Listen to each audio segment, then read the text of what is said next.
Welcome back to the Nobody. Am I going to sing or am I just going to keep talking? I'm going to talk. Welcome back to the Nobody Asked for This podcast.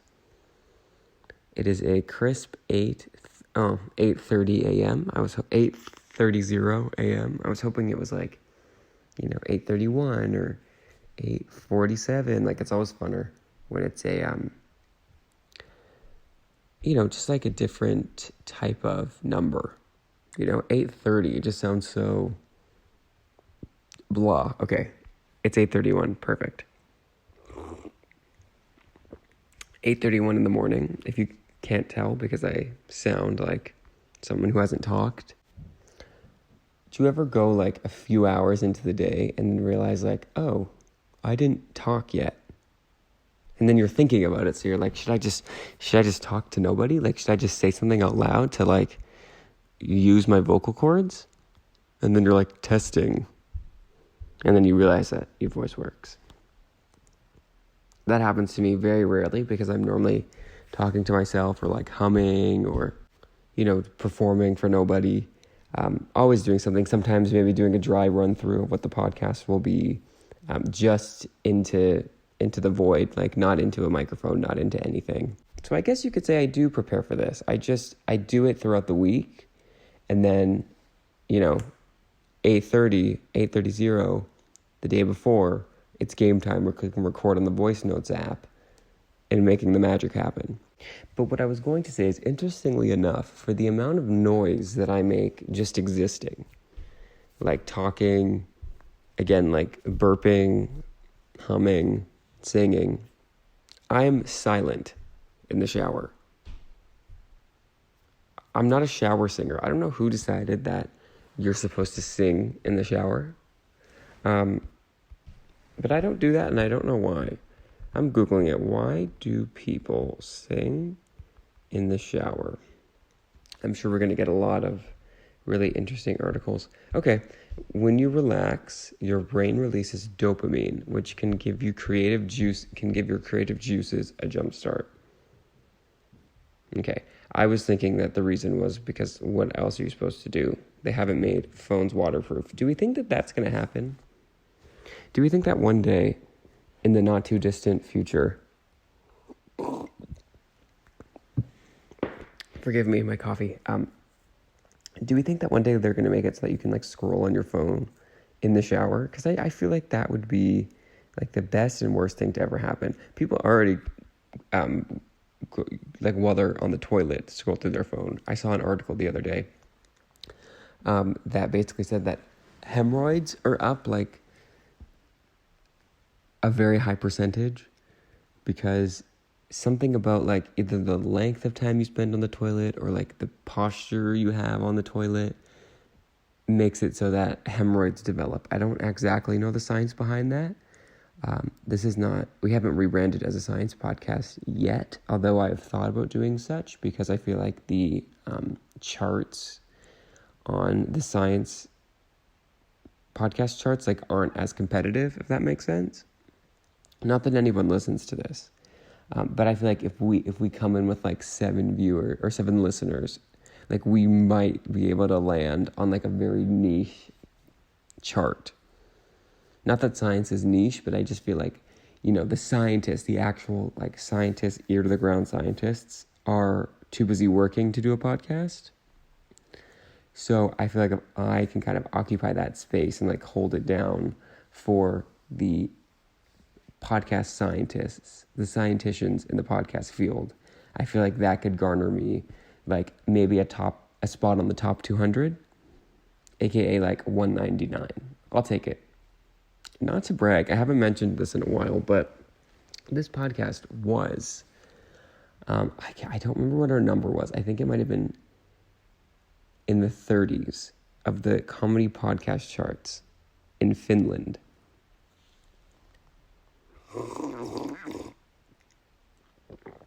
Not to brag.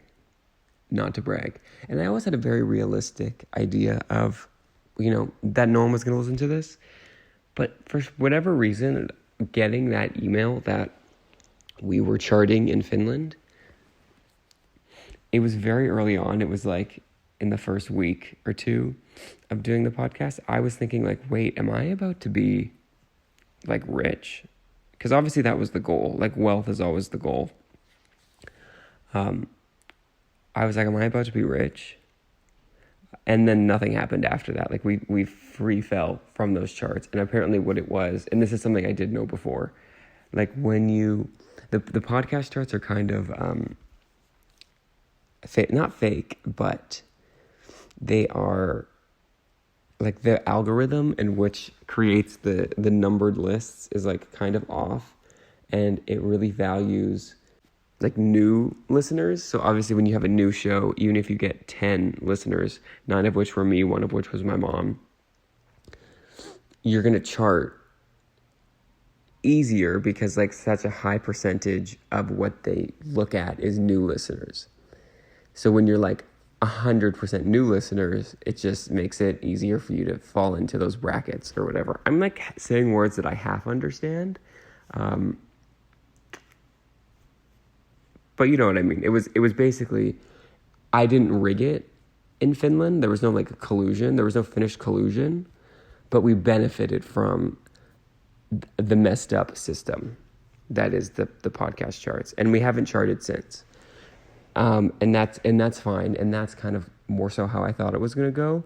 So honestly, to even for but a moment be kind of famous, I would say, in Finland, I've been trying to make my way over there ever since. I've been on, WestJet, Air Canada, looking for a flight to my palace. I mean, I assume they have like a sort of a gated community with like a mansion ready for me there. I just have to kind of make my way there. It's like when you would win, not that this ever happened to me, but when you would win like a contest, or like it would be like a pick how many, I have to stop saying like, it would be a contest outside of a storefront. Like, guess how many jelly beans this is, and you can win a trip to Bermuda. And then in little tiny letters, it's like airfare not included. So like, what if you couldn't afford the flight to Bermuda? I don't know how much maybe it was Belize. I don't know. I don't know how much a flight there costs, but like if you can't afford the $2,000, what does it matter that you have a hotel room waiting for you? At like a 3-star hotel. Question about the starring of a hotel. Is there like an actual process to which hotels are assigned stars? And if so, do the Hiltons get stars? Let me see. Hotel stars. This has basically become Google, the podcast. Okay. Hotel ratings. But like, is there like one company? Okay, how many stars is the Ramada where I frequent? Is it 4-star? Oh, wait, no, this is just one.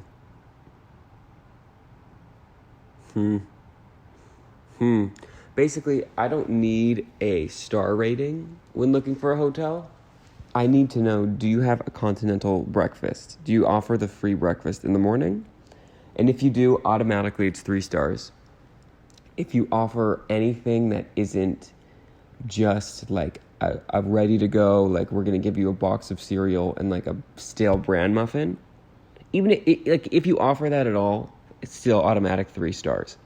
If you offer anything like fresh in like a tray, that's 4 stars. And then if you offer like multiple hot trays and a waffle maker or like a pancake maker or something in which there's like a batter component that you can make, and then you have to flip it after 30 seconds and then you take it off. I mean, 5 stars for the formality, but actually 6 or 7.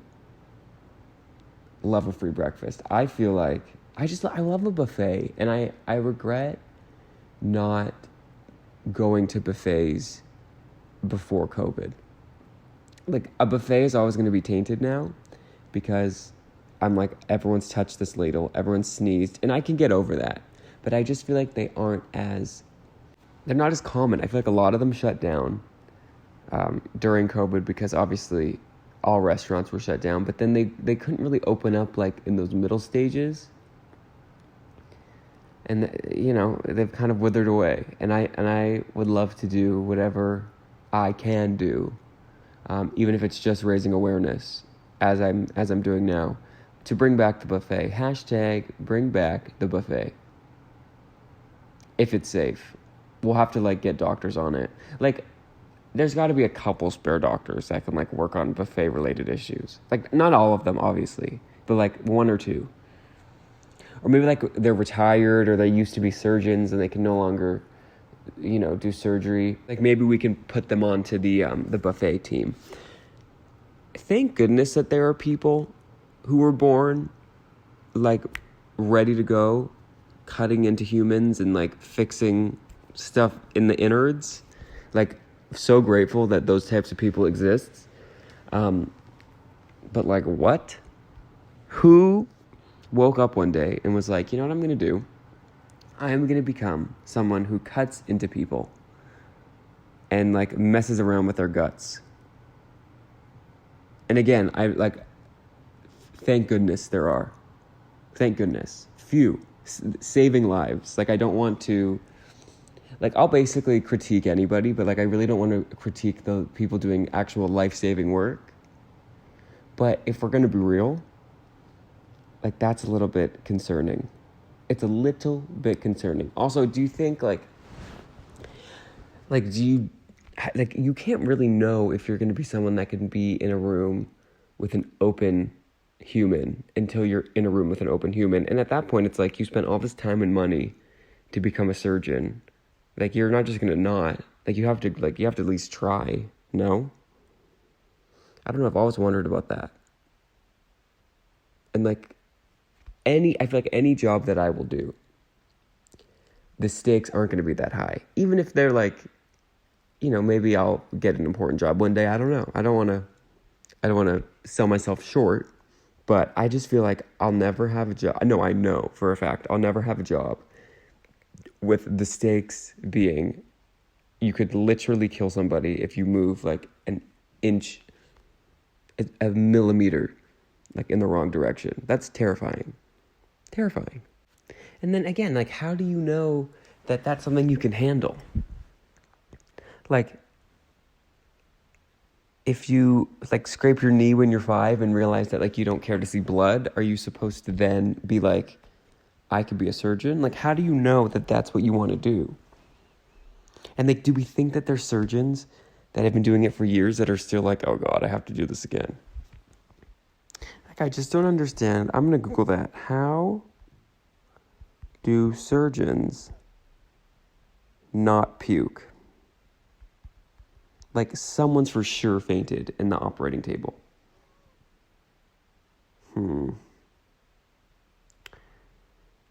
Do surgeons... Okay, here we go. Quora, or whatever. Quora. Basically fancy Yahoo answers. Interns start in surgery.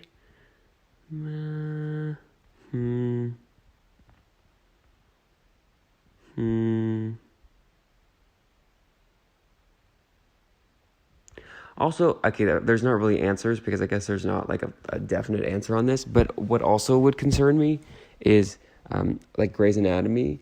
They're doing open heart surgery, talking about the drama in the whatever episode that is. So it'll be can you pass me that the scalpel? No, not that one, the other one. No, the sharper one.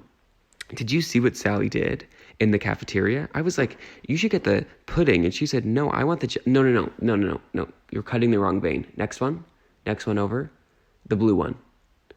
Yeah, and she wanted the Jell-O cup. And I was are you nuts? Are you nuts? No, don't cut there. It's kind of insane that they're not freaking out and acting like it's a normal day in the workplace, which I guess for them it is. This is reminding me of my theory with airplanes.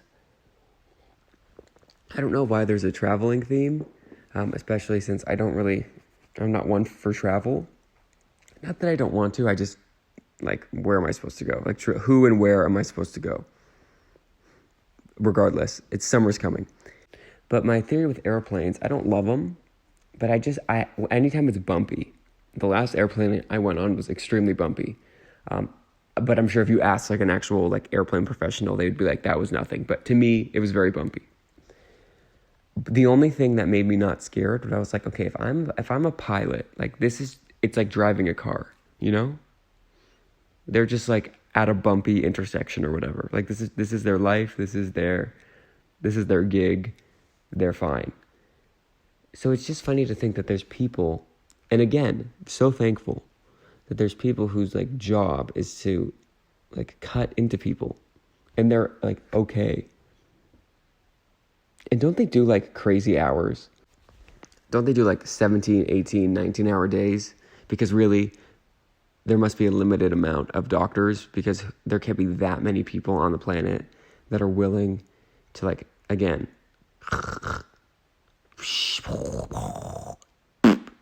you know?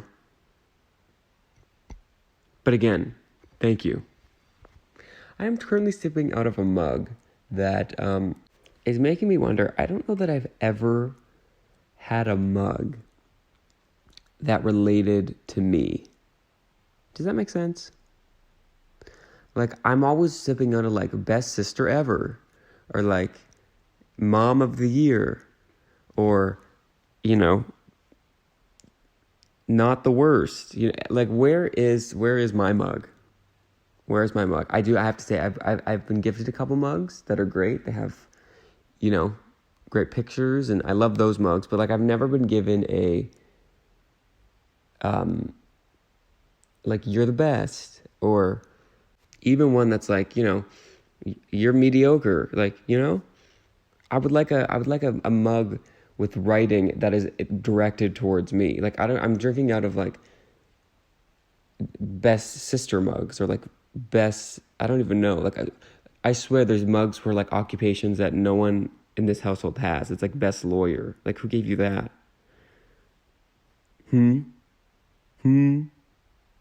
Should I be a chef?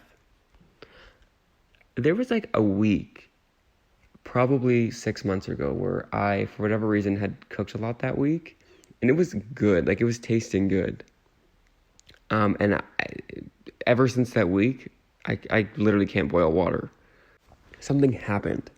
Something happened for me to be able to do it, and then something happened for me to no longer be able to do it. And I would just like to know if you or anyone you know, because I was making like pasta, I was making chicken I put it in a bag and then got like the mallet thing, but like the kitchen version, not the surgery version or like the Home Depot version, and was like to make it nice and thin. And then I was putting breadcrumbs. I think I fried it. Not like deep fried, but like, is there a difference between frying in a vat of oil and then frying in like the pan? Like a frying pan, but like just like a nice helping of oil, not like the whole shebang. Are they both considered frying? I don't know. And there's like a couple years ago, I made these like not buns. It was like rolls. They were like kind of bagel-y with like cream cheese in the middle. Those were really good, but like I could not be able to do those again. I made fried pickles. Those were good.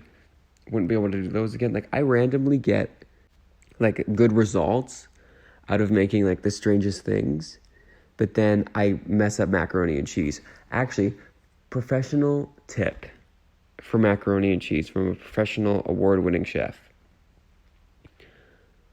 Don't put the milk when you're doing craft dinner. Sorry, this is for craft dinner. Craft dinner, or like the Great Value version, the Walmart version, the Target version, whatever you're working with. I'm not talking about actual macaroni and cheese, like in the oven macaroni and cheese. Although I can make that not too bad. Not great, but not too bad. In the craft dinner version, the boxed, like, non-perishable food item shelf pantry thing. Don't put the milk, just do the cheese and then a little bit of butter, and it tastes better. I find that the sauce to craft dinner is a little bit too runny, so then I put my thinking cap on, or I put my chef hat on, of course, but then on top of that, balancing at the top, was my thinking cap. And I thought pretty hard, and I was like, you know what, if I don't want it to be so runny, maybe we just don't put more liquid. It worked. Not to brag, but it worked. I think I've talked about this before, but it's, as you're listening to this, it's Thursday. I'm recording this on Wednesday, and the day after you hear this, it'll be Friday. And every Friday, as I'm, going about my business, doing jumping jacks, I do have a job. I know it sounds like I don't, but I actually do have a job. That isn't this, clearly, because the income is zero. I was doing my taxes the other time, and they're like, do you have any other sources of income? And I was like, no, but I've spent money on a podcast. Does that count? I don't think it did. I'll better call TurboTax on that one, but the results are inconclusive. But I always think every Friday, those poor people who do meal prepping, it sounds like such a great idea. Like Sunday night, maybe you went to the grocery store like that morning, and you're like, okay, what am I going to have? Okay, chicken, rice, maybe like some vegetables. And let me now go on Amazon and buy those like kind of clear containers with like the separated parts, like they're maybe the fancy glass ones, and let me fill up my Monday dish, my Tuesday dish, my Wednesday dish, my Thursday dish, and my Friday dish. I'm going to have it all ready. I don't have to think about lunch. I just have to put it in the fridge every morning, grab it out the door. That sounds amazing on a Monday, delicious on a Tuesday, pretty good on a Wednesday. By the time you get to Friday, you're eating stale chicken. I don't know if stale is a adjective that would describe a chicken well, but you're really eating stale chicken from Sunday. Like if I had stuff in the fridge from Sunday, it would get tossed by Friday. Now I really try and eat all my leftovers. Please do not come after me.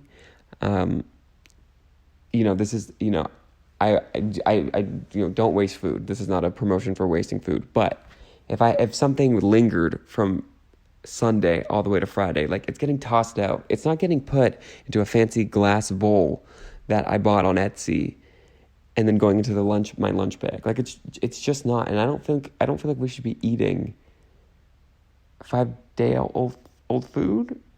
I don't think. Wait. I'm Googling this. Maybe I'm out of touch. Can I eat meal prep? Like, I think it's one thing to like have the ingredients ready, but to fully pack your meals on a Sunday, to which you're going to be eating it on Friday. Can I meal prep on Sunday for the week? It's easier than you may think and doesn't require hours in the kitchen. Yes, but can you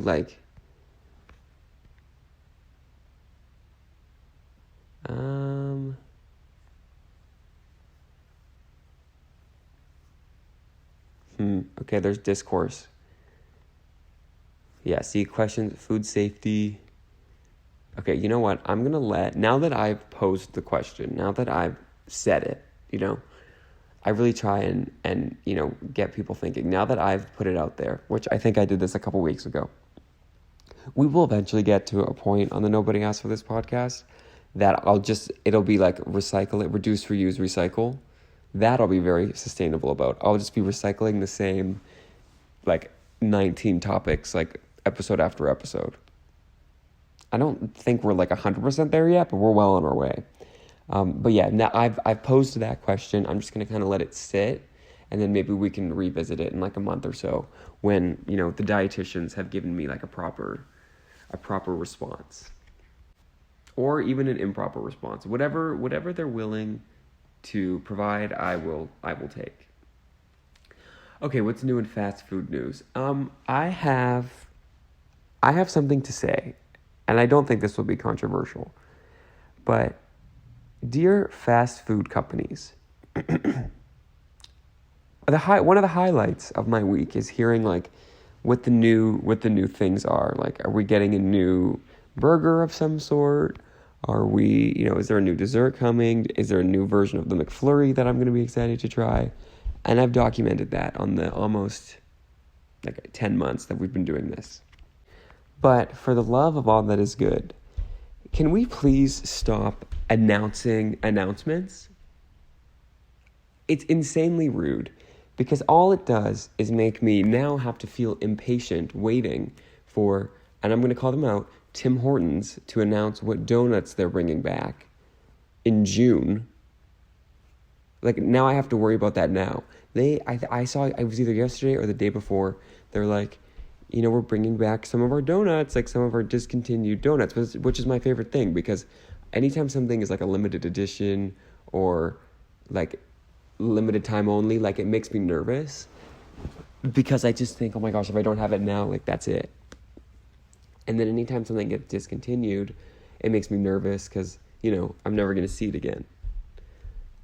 But they've now announced that they're bringing stuff back, which I should be excited for, but like, now I'm just impatient. Essentially, my point is, if you don't announce that you're having an announcement, I don't know that we're waiting for an announcement, so that when that announcement comes, I didn't have to sit around and stew and read conspiracy theory blogs about what new donuts they're going to bring back. And then honestly, 17 times out of 12, I'm disappointed, because, McDonald's will be like, we're coming out with something, and then I'm like, McPizza. And then it's like a new flavor of their fruit smoothies, which I'm sure are great, but it's not the McPizza, it's not the McLobster, and it's not the McRib. But if I never knew that there was an announcement coming, I, one, wouldn't have had to wait for the announcement, and two, wouldn't have gotten my hopes up. So just announce. Like, I don't want to hear secret project, we're cooking up something with like a weird graphic, especially if you don't give me the date. If you give me the date of like when it is, it's not as bad, because then I just go, okay, I got to wait till the 12th or whatever. But Tim Hortons, they announced something for National Donut Day. This is pathetic. They announced something for, I was the pathetic one, not Tim Hortons. They announced something for National Donut Day, which is in like June. So I'm going to have to be pacing, waiting for June to happen? Like, I don't know about that. And I'm going to give them one more chance. I'm going to see if they have released any new information. No, it's still, June 2nd. Are you kidding me? Are you kidding me? And they must be kidding me. This must be a joke. It's April Fool's. Yikes. Now, that being said, if there are any fast food chains that are looking for people to run their social media, I have no experience. I basically don't even run my own social media, but I would love to apply for that job. Like, put me in, coach. I think I could do it. I could be like cryptic in the comments, like really giving no information, except to be like kind of rude. Like, every once in a while, they're like responding to complaints with the same like copy and pasted response. Someone will be like, I found a fly in my hash brown, and they're like, we are so sorry to hear about that. Tell us what location it was. It's like, be a snitch at complaints@whateverrestaurant.com. XOXO. And then someone will be like, I had to wait 17 hours for my breakfast sandwich. And they're like, we're so sorry to hear about that. Go to complaints@yadayada.com. XOXO. Or the funniest part is, I'm pretty sure it's some sort of automated, like the bots are doing this. Like, this isn't actually a real person doing this job. But sometimes I've seen someone be like, oh, my day sucks. It's so cold outside. I'm going to go to Wendy's. But then all that the Wendy's bots saw were sucks, cold, and Wendy's. So they're like, we're so sorry to hear about that. Go to complaints@yadayadayada.com. XOXO. So like the machine caught like the words that they're supposed to respond to and thought that they were complaining about their Wendy's being cold or their Wendy's sucking. When really, Wendy's was supposed to be the cure. Wendy's was supposed to be the cure. One last thing. We're just coming off of Easter. And I love a Cadbury cream egg. I've been getting into the mini eggs situation lately, and I've been eating so many that, one, I think I'm about to turn into a mini egg, but two, I'm able to tell what brand the mini egg is. Now, obviously, Cadbury is the main one, is the classic. But I can tell you, this is Great Value. This one is a Hershey's. This one is Costco. Like, I've gotten to that point. And at first I was kind of embarrassed, but then I was kind of proud. I think I'm not in a position to be turning away or shunning talent. Like, if I found a skill, if I found something that I can do, I just need to hold on to it, because there's not many things I am confident in my ability of doing, and I just have to embrace it. So if anyone wants to hire somebody who can tell you what brand of mini eggs you're eating, I can tell you if it's off-brand. I can be like when you bring your jewelry to the store for evaluation, I can be that for candy. I can literally tell by the color if it's Great Value or like a more chocolatey brand, like a Hershey's or a Cadbury. It's brighter. The off-brand ones are brighter because it's probably like cheaper dye. Also, someone told me that blue food dye is like killing us all. So maybe pick around the blue ones. I don't know if that's true. I kind of believe it. Also, I don't know that we need to be eating like food dye. Like, maybe we just accept the fact that the mini eggs don't have a color to them. You know? I think we could all be living equal existences if we just cut out food dye permanently. It's not adding a flavor. You know? It's just potentially killing us. So I feel like maybe I don't want it to taste bland, but it can look bland. That's okay. Food doesn't have to look how it tastes. I don't think. We can think about that too. I'll actually, while the dietitians are doing the research on the meal prep, the Friday meal prep from Sunday, if they want to just kind of do maybe they get bored of testing stale chicken one day and they want to just kind of hop on over to food dye things, I'll allow it. I will still sign off on those hours for them. They're not billable hours. I don't have any money. But, you know, volunteer hours, service hours, community service. I don't know. Anyway, I think I'm going to go now.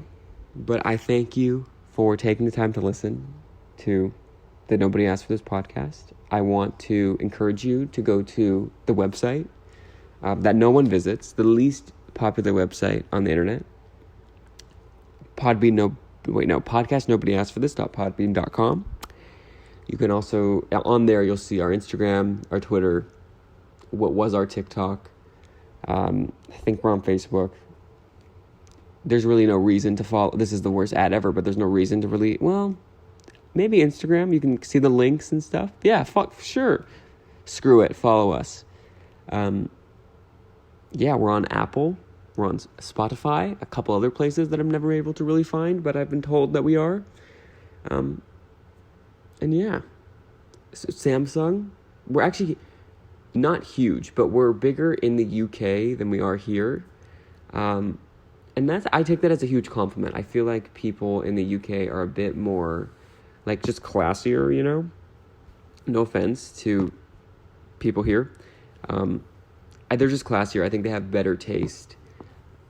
And to think that, that's where I'm most, not popular, but most popular, it makes me feel good. I sleep at night with that thought in my head. And I think it helps. So I will see you next week. Thank you if you took the time to listen to this. And if you didn't, I would say something rude, but you're not going to be here to hear it anyway, so I'm going to save my breath. But have a good week. Bye.